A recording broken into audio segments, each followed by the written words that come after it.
The thing about the scariest stories is they never sound scary at first. They sound normal. A camping trip, a late shift, a quiet night at home. Just regular moments until something small feels wrong. And once you notice it, it's already too late. Two brothers head into the woods and find out they're being watched. A night worker starts hearing footsteps that don't match his own.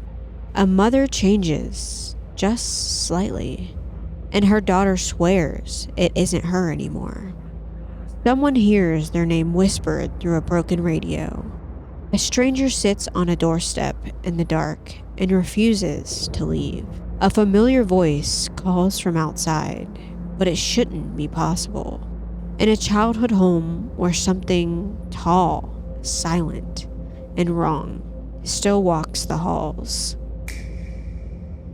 That's the thing about these stories. They don't start with screams. They start quiet.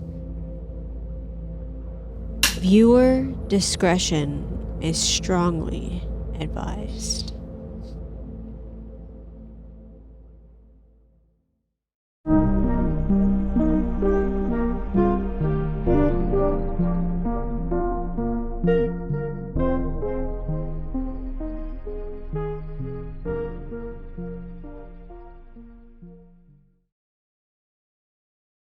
Finally found this story again, so I thought I'd repost it. I am not OP. I've been reading stories on here for a while now and figured I'd post my own. I had to get my brother to help recount this as I was 12 at the time and scared shitless as a result. This happened about 6 years ago. As I stated, I was about 12 and my brother was 26 at the time. My brother had been serving in the US Army for several years when this happened and was deployed to the Middle East on his second deployment, if I remember correctly. Also of note was that he is a Green Beret and had recently, 3 or 4 months prior to this trip, completed the Army Special Forces qualification course, Robin Sage and all that, and by then was an active duty SF engineer sergeant. Definitely not someone you want to fuck around with. Given that we both grew up with a passion for the outdoors, he thought it'd be nice to take me on a backpacking trip in northern Alabama, the Sipsey Wilderness for those familiar with the area, before he left for 9 months. The trip had gone smoothly up until the third night we were camping out. Around 8 p.m., we had our camp set up, eating dinner, and were sitting by the fire talking about typical boy shit, guns, girls, etc. For some reference, our spot was about 50 yards from a large stream, and about 50 yards downhill adjacent to the large path. Our camp,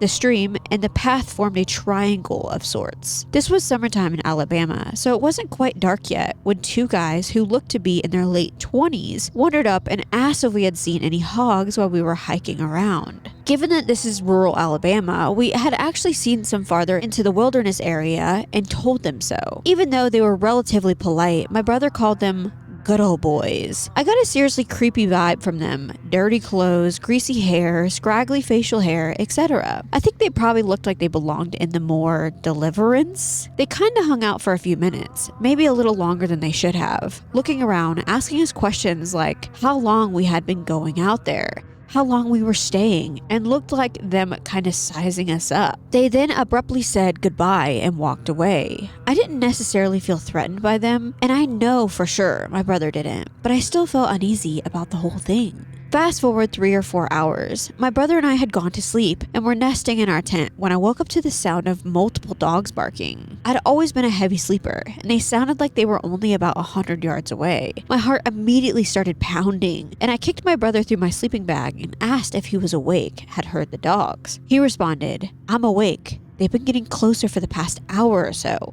Just lay there and don't make a sound." Needless to say, 12-year-old me was about to shit my pants. We would also hear sporadic shouts from several different sources, but neither came any closer. A few minutes later, my brother whispered, "They're just hunting for hogs. They use the dogs to pin them down and then they shoot them." This gave me some relief, but not much. Somehow, I managed to fall back asleep. The fact that they were doing this at night was a huge red flag, my brother later told me, but I think he was just trying to keep me calm. Fast forward to what was probably about 3 hours, around 2 a.m. I had managed to sleep pretty well after hearing the hog hunters when I woke up to my brother squeezing my shoulder firmly saying, "Wake up, put your shoes on, quick, and follow me. Be as quiet as you can."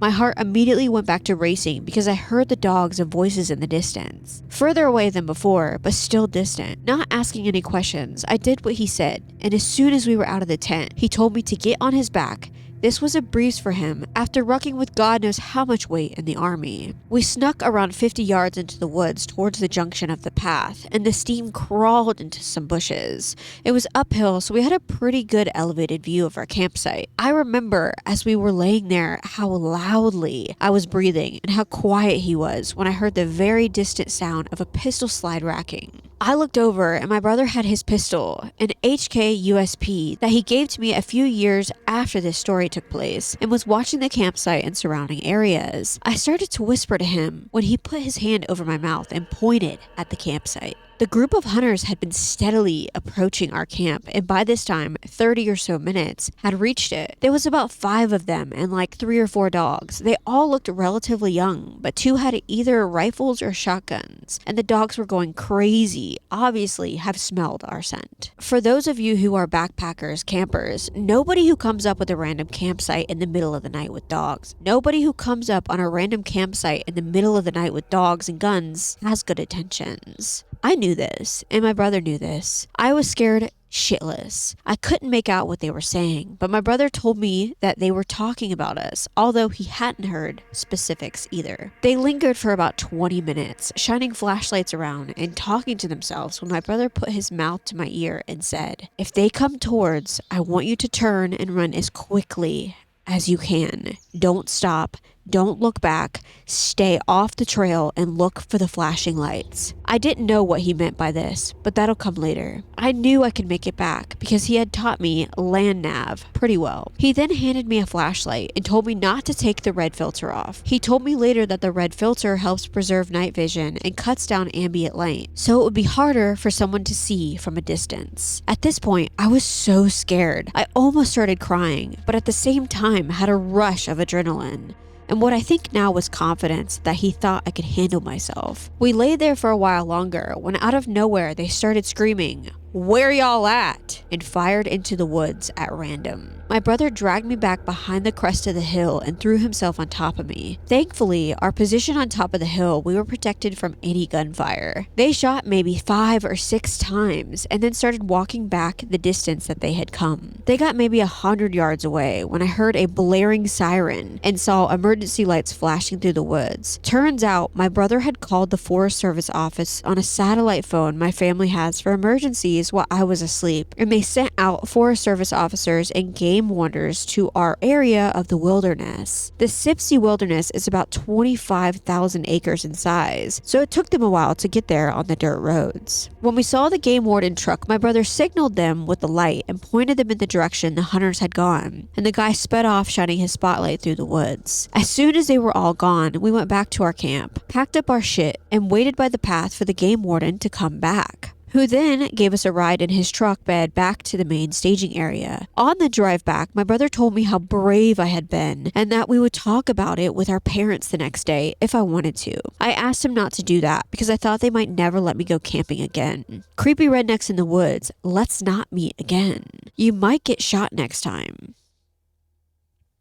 Camping stories have a way with me. They always make me really uncomfortable because you kind of put yourself in a really vulnerable state, especially at night. Like, you can't see your surrounding areas. And if you're surrounded by trees, there's hiding spots at every single corner. Now, there is no comments on this because this sentence has been deleted, but there is a follow-up, you guys. There is. There's a follow-up.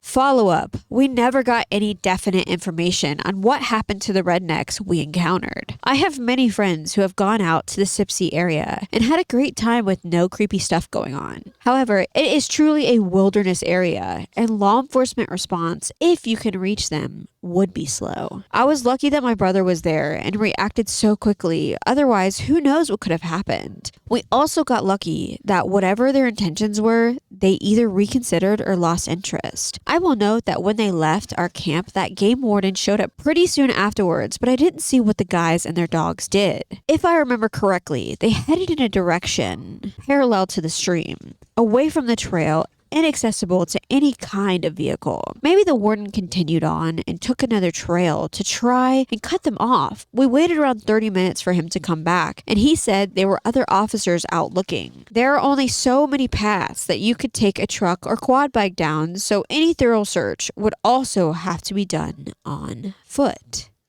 I have been in situations where you tell someone to be quiet or to put clothes on, get ready, let's skedaddle. And their response is, what? Why? No. Why? Tell me what's going on and I will. I'm so glad you're not this kind of dumbass where it's like, well, no, I'm not going to do anything until you tell me what the fuck is going on. I have had friends like that, and I'm like, I hope I never get in another serious situation like this with you. Like, shut the fuck up. Honestly, I think that is a big reason I just don't really give a shit about having friends. I have a few, I'm not saying I don't have friends, but I'm very choosy, because if there's ever a situation, say we go camping or somebody breaks in my house, or, there's some kind of situation that you're not planning for, and there's some dumbass bitch that's like, actually, I'm about to yell if you don't tell me what's going on. What is going... Like, I will explain it later. Shut the fuck up. I do think that they were trying to eliminate you. I mean, who just shoots off in the distance without any kind of care of what's going on? They probably hoped that they got you, probably went home and were like, I hope that we got one of them. Nothing good comes out of shooting into nothing, knowing that there's probably somebody there. These were really bad people, I would assume, and thank God you guys thought on your feet. I feel like it's just so scary, because if you are bad in emergency situations and you didn't have your brother there, I can't even imagine what would have happened to you. This is so scary. Working at an abandoned warehouse. I was sent here as a security guard. When I first arrived at the post, I already knew I wasn't going to like it, because it was an abandoned building, a really big warehouse, and it was just going to be me and another guard. But I was like, it's whatever. How bad could it really be, right? My boss gave me a quick rundown of the building and what I was going to patrol. There were 5 floors, a basement, the rooftop, and an outside area. The first floor was the biggest of all the floors. It was split into 2 parts, and it was pitch black in certain areas, especially during the night. Then there was the basement. I think I only explored it once because I didn't have the courage to go down there. Then the outside area was big.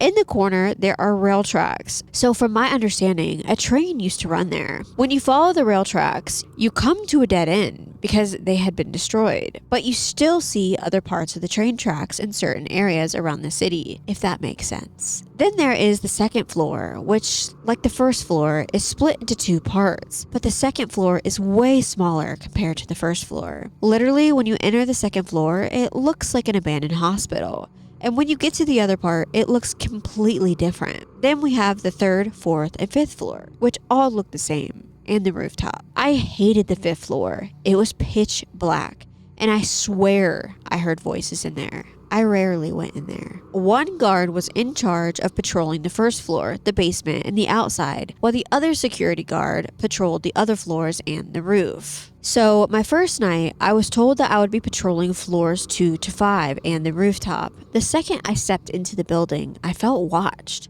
I felt like someone or something was just watching me, but I brushed it off. I also ended up feeling like someone was walking behind me. When I stopped to check if someone was there, there was no one. What I found most disturbing and weird about this place was that it gave me a feeling of sadness for whatever reason. I started crying during the shifts, feeling like I lost my parents even though I knew they were still here.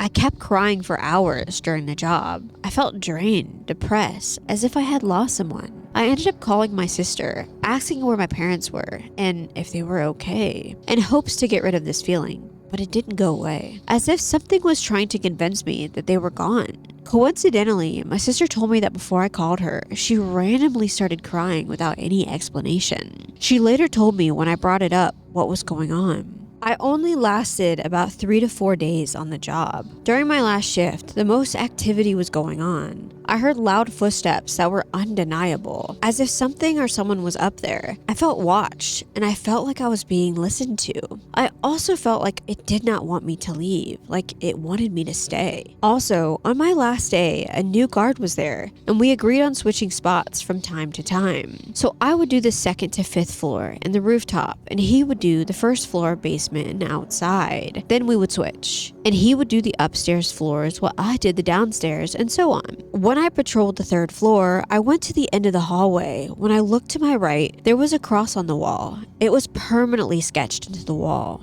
I had never noticed that. It felt so off, so I rushed out of the 3rd floor. Also, the guard, without me telling him how I felt about this place, mentioned something to me. He told me, "Hey, by any chance, when I was doing the upstairs patrols, were you up there?" I told him, "No." "Why?" He said, "I kept hearing footsteps and talking, but when I look around, there is no one." I told him, "It's probably outside noises," and we carried on. I didn't want to tell him anything because I didn't want to scare him. I did later tell him everything about how I felt and what I experienced. During our last hour, the other guard and I were chilling downstairs in our little break room, and there was a small room where I ended up just sitting. I kept hearing footsteps, so I closed the door and the room was very quiet, so I recorded the footsteps. At one point, when I was recording, I was repeating the word again, and more walking could be heard, as if something was listening to me. Before I left and the other guards were saying our last goodbyes, when suddenly the window right next to us started shaking violently. We just laughed it off because it was weird, and it was impossible to explain why that happened. We could clearly see the window, and let's say if someone threw a rock at the window or hit it, we would have noticed.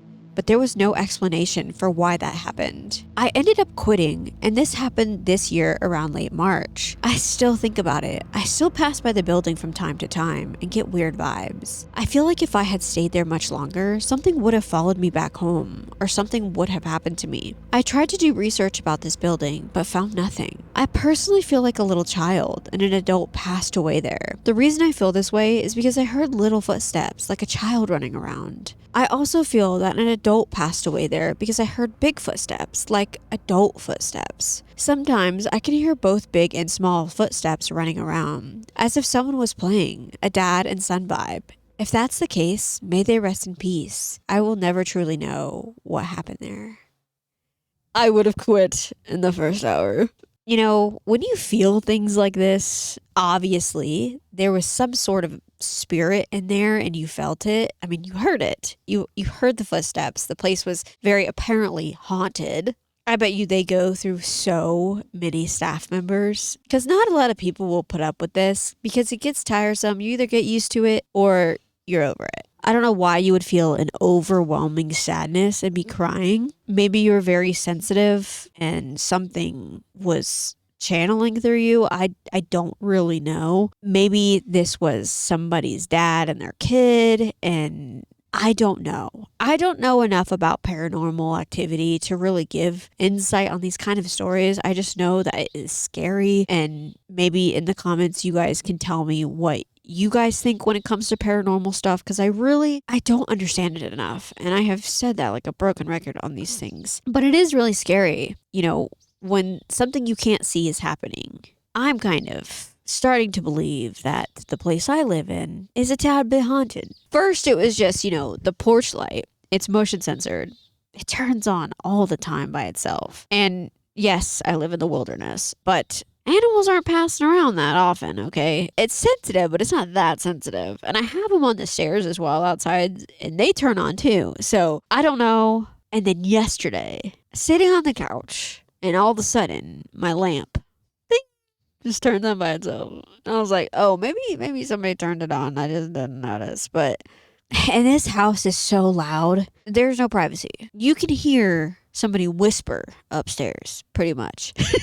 There are sounds all the time. There is an acorn tree that's constantly dropping acorns on the roof, on the deck. So it's always really like, but I'm getting used to it. I am getting used to it. But you guys know, if you watch my shit, I am a paranoid Polly. I am paranoid. Commenter. There's only one comment, but I'm going to read it. That part where you said you suddenly felt overwhelming sadness and loss and couldn't stop crying while on duty really stood out to me. It almost sounds as if something there attached itself to you or slipped inside you for a moment. This story is truly chilling. I 100% agree with this. I think so as well. Because there's no reason for you to be crying uncontrollably like that. I do think that this would have eventually came home with you. If it was making you feel emotions that weren't your emotions, who knows? Like I said, I don't know a lot about paranormal stuff. I should look into it. I love to look into things, but this is, paranormal is just one of those things for me where I'd rather not know. I'd rather keep it a mystery and just be like, oh, it's probably just a ghost. You know what I mean? So, anyways. What's the creepiest thing you've seen in your home? The Blue Mother. Still don't understand it to this day. And when I tell my family about it, they just laugh it off. Around maybe 8 to 9 years old, we were living in my great-great-aunt's house, which creeped me out because I knew she had died in the den. And I had already had a few strange experiences from the duplex we moved from at that time. The way the house was set up was like one big long hallway that connected to the den, kitchen, dining room, living room, and all the bedrooms and a bathroom in the back of the house. Aside from the living room, we basically could walk through each space until you got to the bedrooms. My mom had set up the family computer in the corner that lined up with the view of the hallway. Now, at the time, we were really struggling for money, and my mom often had to leave me home alone for about 30 minutes to an hour at a time until she could finish her shift. Thankfully, by that point, we had been living there for at least a year, and I was finally comfortable in the house, so as long as I had music playing. I even started to look forward to being home alone at the time, since I could just play my music, games in peace. One day, I walked in after school, and it felt odd. It was like the house was dead. Yet at the same time, it felt like someone was there. I shouted to see if anyone was there because sometimes she would be off in time, but she didn't respond. I ended up playing music games on the computer, but I kept feeling odd. Eventually, I had an overwhelming feeling that I was being watched, so I swung around in the chair only to meet my eyes with my mom. Some of you might have heard of the always clothed naked mom talk from a while back that was going around TikTok. I grew up with a naked mom. When I turned around, I saw my mom fully nude, but that wasn't new to me. What was odd though was she looked blue, and the back half of the house looked darker than usual. Even with the lights off and the windows blocked off, it didn't get that dark usually. Everything just looked cold. I remember locking eyes, and we just stared at each other for what was probably a good 30 seconds to a minute before I got that overwhelming feeling in the back that I needed to turn around again. I ended up turning the music down a little in case I was disturbing her sleep or something, but just fell off for about 20 minutes when all of a sudden I hear the back door in the den, about 15 feet away from me, unlock. I immediately look over, only to see my mom walking in the house, keys in the lock, carrying some groceries in. I'm looking at her terrified and confused at the point because I know I just saw her in the back of the house in her birthday suit, staring me down. I asked her if she had used the front door earlier, but noticed she's also in her work clothes. She says no. She just came from work. We also never use the front door unless there's a party. At that point, I ask if she's pranking me, and my mom lies a lot. But damn, she's a bad liar. She says no, and I know she's not lying. She wasn't there. I know I saw a blue version of her, but it wasn't her. Years later, maybe sophomore year of college, I'm talking to my sister. She's older than me, and she's also a lot more of a spiritual witchy person. She said she had seen the same thing in that house. While we haven't seen that exact thing since living there, we have also concluded that there is something that follows our mother, because the same kind of energy we got from those experiences continue to follow her from house to house.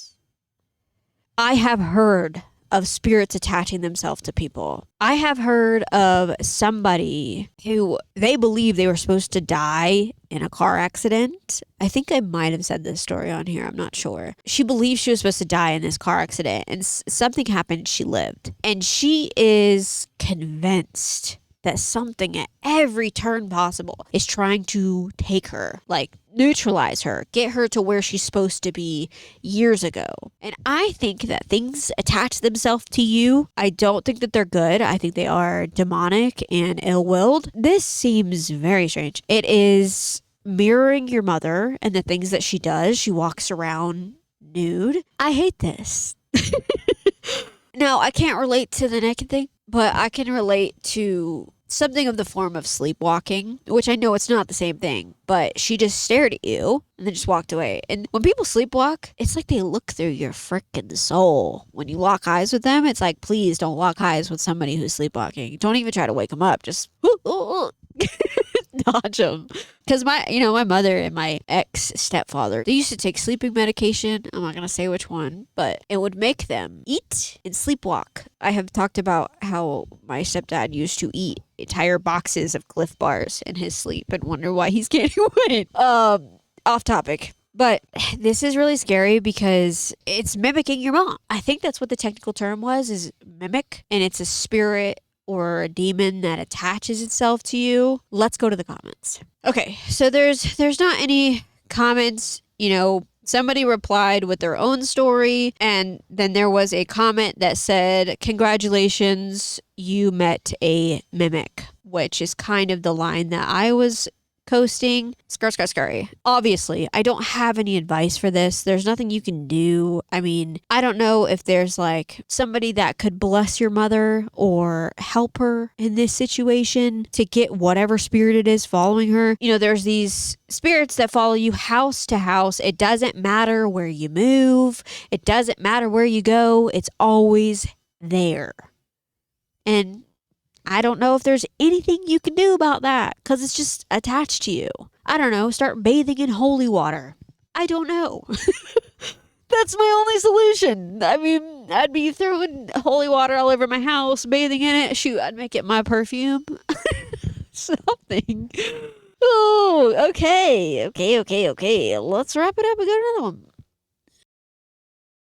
Weird childhood radio event.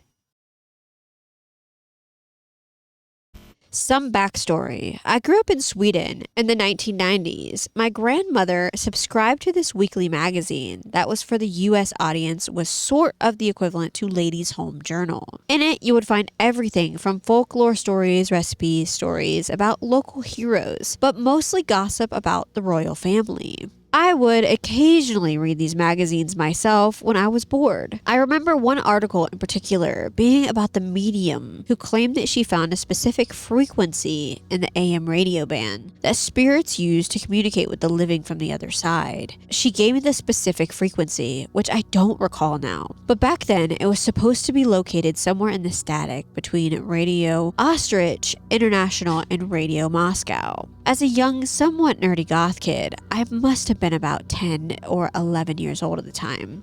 I was absolutely fascinated and was determined to try to see if I could pick up some ghost voices for myself. The article suggests that you needed to make some seance in order to provide the best foundation for the session and make the spirits feel welcome. So I gathered 2 or 3 of my equally morbid friends from my class for a nighttime radio seance. It was a sleepover at my house with 2 of my friends, Linda and Emma. I can't remember if there was one more friend present, but that detail is not important. As I recall, we started the seance with a radio dialed to the specific frequency, but nothing really happened. At some point, I think we lost interest when nothing supernatural occurred, and we most likely proceeded to watch rented movies or VHS, or gossip about the other kids in class. Fast forward to a Monday morning, some weeks after our failed attempt, when my friend Linda ran up to me before class with fear in her eyes to tell me that her and Emma had attempted to do the radio seance themselves over the weekend. Apparently, after a while, they had given up when they didn't hear anything and left the room to go to the kitchen. But they left the radio on in the bedroom with a static noise going. At some point, they heard a strange noise coming from the bedroom where they had left the radio on. They approached the radio, hearing something repeated over and over. They got close enough to hear, and what they heard was a man's voice repeating over and over,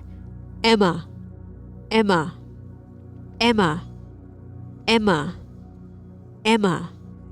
Emma became terrified and started screaming, apparently pulled out the power cable for the radio to make it stop. That Monday, Emma was not in school. Her parents had reported her as sick, and I don't remember how many days she was gone. But I do remember that when she came back, she was quiet and seemed almost traumatized. I asked her about the event one time, and she broke down crying and asked me to never bring it up again, so I didn't.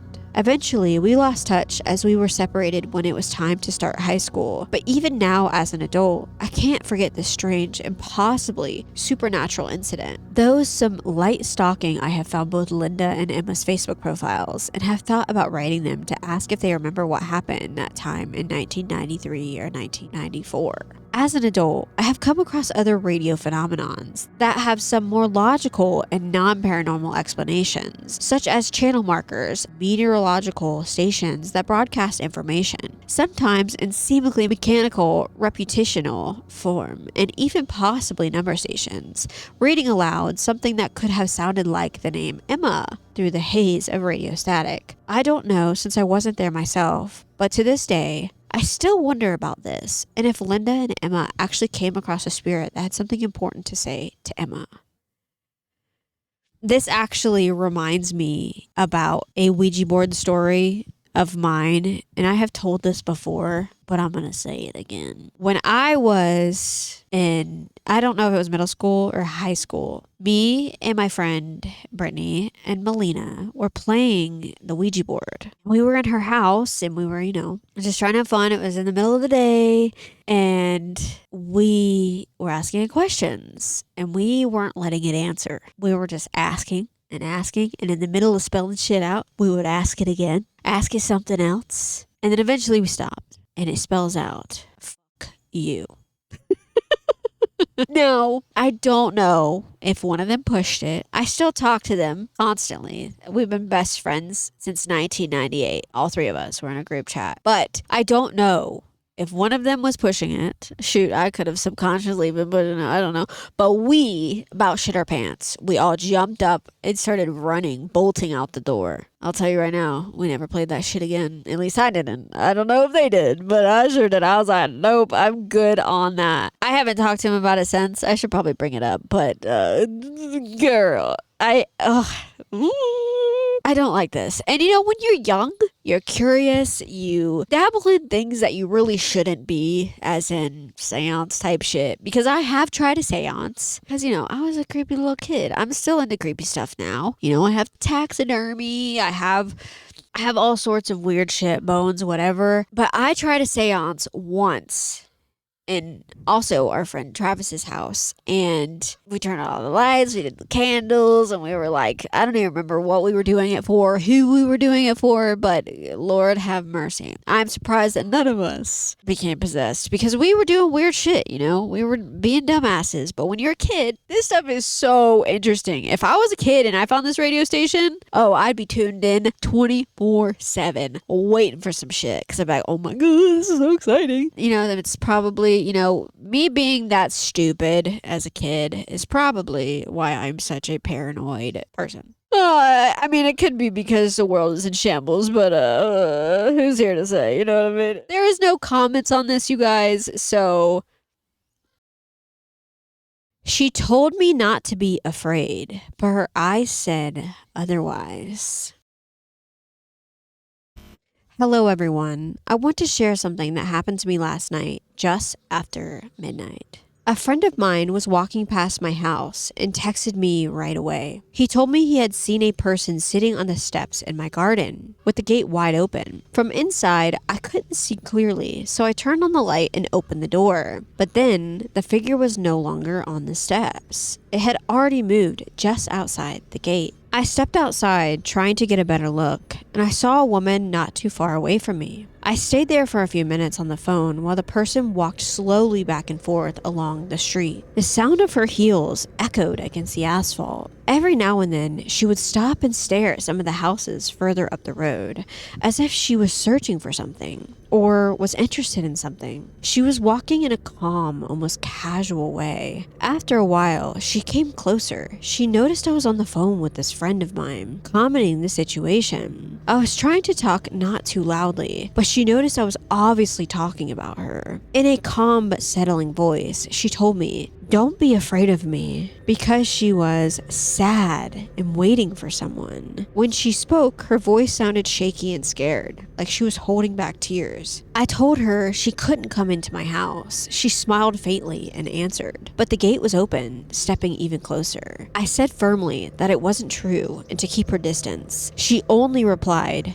"Don't stare at me," and that was it. She turned around and walked away from me, with the same pace and eerie tranquility. I remember her appearance very clearly. Shoulder-length brown hair, a pink long dress with a skirt, a medium-sized handbag, and those heels. About the gate, I'm sure I shut it, and it's not an easy one to move. The left door is fixed into the ground with a heavy iron block, and pushing it forward is really difficult. That night, however, it was oddly displaced, as if someone had forced it open. After I went back inside, my friend, who lives at the end of the street, told me she kept walking up and down for at least another 20 minutes. Then she disappeared. I'm posting this to ask if anyone else has ever experienced something similar. It was weird. I don't know what that was. The energy she carried with her was anything but ordinary. I don't know. I mean, I get in the moment that would be kind of scary, but I wasn't shaking in my boots, you guys. I'm sorry. I'm sorry. I mean, if I saw that, I probably would have lost my cool and told her to get the fudge off my property, but I don't know. I'm sorry. It wasn't really scary. Commoner, salt. Salt your home's borders, windows, and doors. Any entrance to your home and property. Burn some Palo Santo wood and get that juju out of there. Commenter. A mutant? Another commenter. You should have taken a pic. I probably would have taken a picture as well, in case they come back. But they were on your property.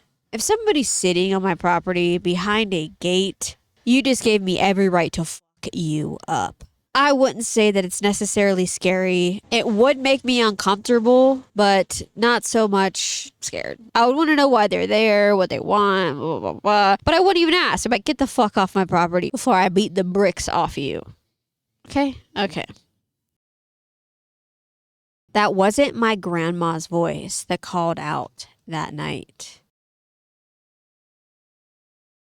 My mother's family tells this story at every gathering. With 6 siblings, I've heard it from nearly all of them. Each version was the same, each one chilling. When my mom was young, they lived on an isolated farm with my grandmother. The nearest neighbor was a mile away. The house sat 150 meters back from the highway, connected only by dark, patchy driveway. My grandmother would leave at dawn to work at the farm and sell produce, returning most nights around 6 p.m. on the evening bus. My Aunt Anna, the eldest, was only 12, far too young to watch 5 siblings alone. But those were brutal times. My grandmother did what she had to do to feed her children. They had a routine when Grandma came home. She'd call out from the highway for help carrying the groceries. The children would race down the driveway because she always brought them snacks. One evening around 6 p.m., they heard her voice clearly echoing from a familiar distance. "Come out and help me with my stuff.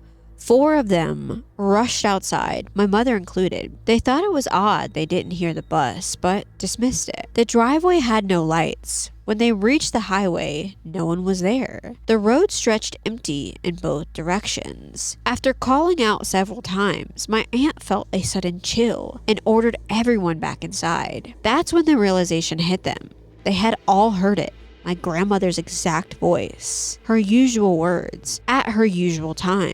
Some began to cry. Others prayed after locking all the doors and windows. No one slept that night. The next morning, my grandmother returned early. She'd missed the last bus and had to stay in town overnight. So who called out to them in the darkness? Devil's advocate here. Maybe you guys were on autopilot and just were like subconsciously hearing it. I don't know. This is scary. I hate this. I hate this. I hate this so much. Ooh, don't like this. I probably would have started tearing up a little bit. Not crying, but you know when you get really scared, your eyes start to get a little tear. Yeah, I would run back to the house as fast as possible and make sure my siblings come with me, lock the doors, and it's not like you could have called her. You know, it's those times where we all didn't have a cell phone. Things were a lot different, a lot scarier. I feel like everything is kind of explainable now with all of our technology, and you know, you can get to the bottom of things a lot easier. I don't like this. It makes me think, you know, I mean, you guys lived on a farm. My assumption is probably in a semi-rural area. Whenever there's stuff like this, my mind always goes to skinwalkers. Because it's not like they just appeared in the 2000s. They've always been around. And just because we're just now hearing about them in the last decade, doesn't mean they aren't always around. So that would be my response is whatever this was, probably wanted to get you. Get you. Commoner, something not good. More than likely a mimic. Here we are with the mimic thing again. Could have been that as well. Commoner. I had a similar experience when I was a kid. My 4 sisters and I were home alone in a room near the back of the house, just hanging out and waiting for our parents to get home. We all heard someone banging on the front door. It sounded like our parents, maybe trying to hold groceries or something and trying to get our attention quickly. They started shouting my older sister's name and it sounded like my mother's voice. So we all ran to the front door of the house thinking nothing odd was happening. There was no one at the door and no one in the driveway.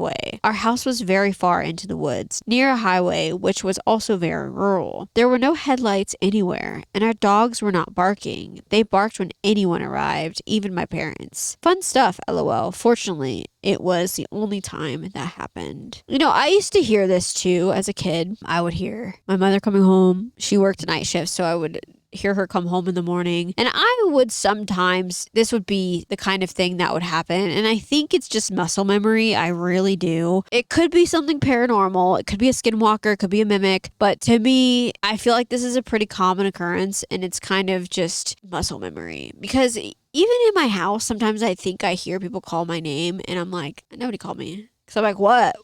Everybody's like, nobody fucking called you, girl. Calm down. So my only explanation is this is muscle memory or whatever the hell it's called. Anyways. Childhood home experience. Hi all, I'm writing to see if anyone has had similar experiences as me or can help provide some clarity as to my experiences. I grew up in northern Michigan in a house built in 1905. I can't find any record of deaths or anything abnormal happening on the property, but here are a few things that happened as a kid that I'm wondering if they could be paranormal or just something coincidental. Not much to think about. 1. Shadow people. At about 8 years old, every night I would see shadow people and it lasted until I was about 10. They were totally silent, about 8 feet tall, and seemingly not there to scare me. They just walked around my room. I shared a room with my older brother and he never saw them or anything, which was how I knew they weren't real. It was very scary, but the scarier thing was that when I closed my eyes, I would get basically a video in my head. I was sitting at a bar and looking at a staircase coming down to the basement of the bar where I was,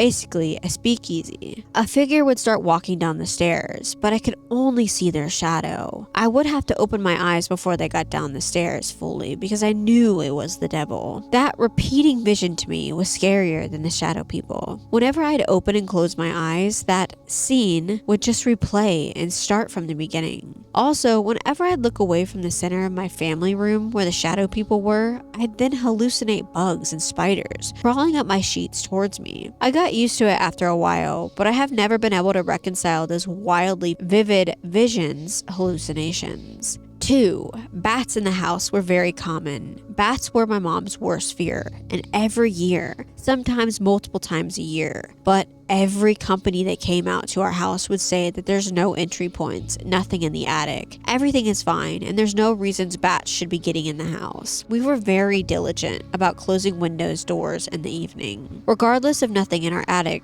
I would hear scratches in the walls that my bed was up against multiple times a week. 3. I was a very sensitive kid, emotionally. I'm not sure if that's what people mean when they hear spirits, but maybe I had that or something. Sometimes when I would feel something near me, I would test to see if it was real. I would ask it to open the door or make a noise or something. And a lot of the times it would work.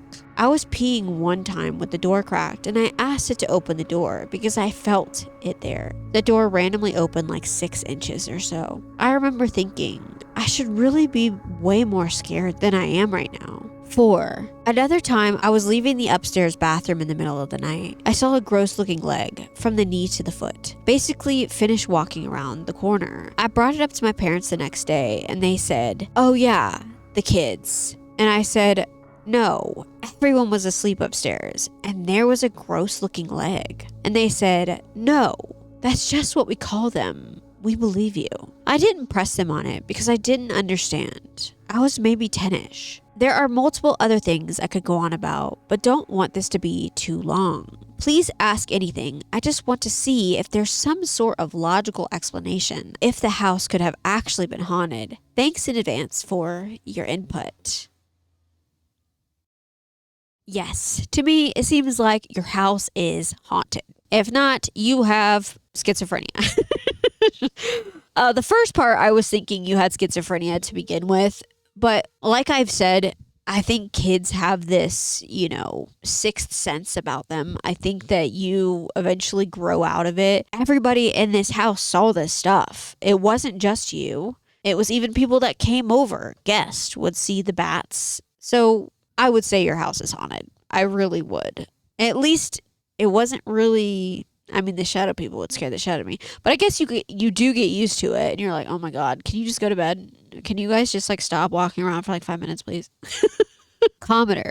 It definitely sounds like your childhood home was haunted. I would be curious to hear what else happened. Did you ever feel threatened? I've had some experiences myself, and sometimes I've had just a really bad feeling, and you can kind of tell. OP responded, "I'd be curious of your experiences because I know what you mean about the bad feeling and can kind of tell. The one time that happened to me, I was about 19, hadn't experienced anything in years, and was home from college. Was about 7:30 a.m. on a beautiful sunny day before work, and just got a very scared feeling that something was behind me. Very random, and I just knew. Grabbed my backpack for the day and went to work without finishing the dishes. But the feeling was very powerful and so random. Was very scared.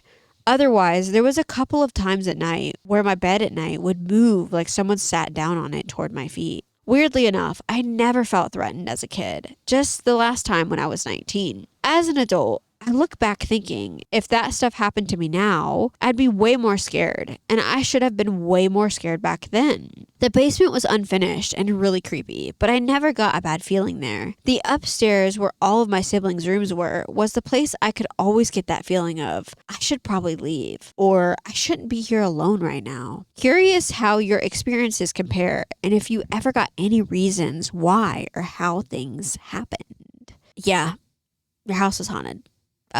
Maybe, I don't know, because something doesn't have to be haunted by something that died there. And I think that's like a general consensus of like, oh, maybe somebody died there or somebody's buried there, blah, blah, blah, blah, blah. I think that, you know, spirits and demons are all around us, and it doesn't have to. I think it knows when you're kind of open to it. I think it does attach itself to items, like maybe this person died elsewhere and they lived at this house at one point. You know, there's so many things that go into paranormal stuff, and like I said, I don't truly understand it, and I don't really care to, because I don't want to know. I don't want to know. I don't want to know where I go when I die either. My mother is very, very religious now. I have very religious family members, and, you know, they're always like, pray to God, pray to God. And I don't sit here and deny anything. I just don't want to solidify anything. All I'm saying is I would not deny that there is a God, heaven, hell, any of that, because I think that you cannot have hell, you cannot have demons, you cannot have things that are demonic in nature if there isn't heaven with God and stuff. You know what I mean? And like I said, I'm not preaching anything to you guys. I'm just saying you can't have bad without good. You can't have good without bad. So if there's one, there's the other. And that's kind of why I don't really understand the whole premise of praising the devil. Like, you're praising the losing side. You know what I mean? Like I said, everybody has their own beliefs and things. And, you know, I'm not going to sit here and say I'm a Bible thumper. I'm not going to sit here and say I deny God. I'm not going to say any of that. I'm just saying that you can't have one without the other. Anyways, I'm saying too much. Don't hate me, please. Don't hate me. Don't hate me, cause I'm... All right, everybody. Thank you so much for staying to the end. Don't forget, I have a shit load of videos over on my Patreon. The link is in the description.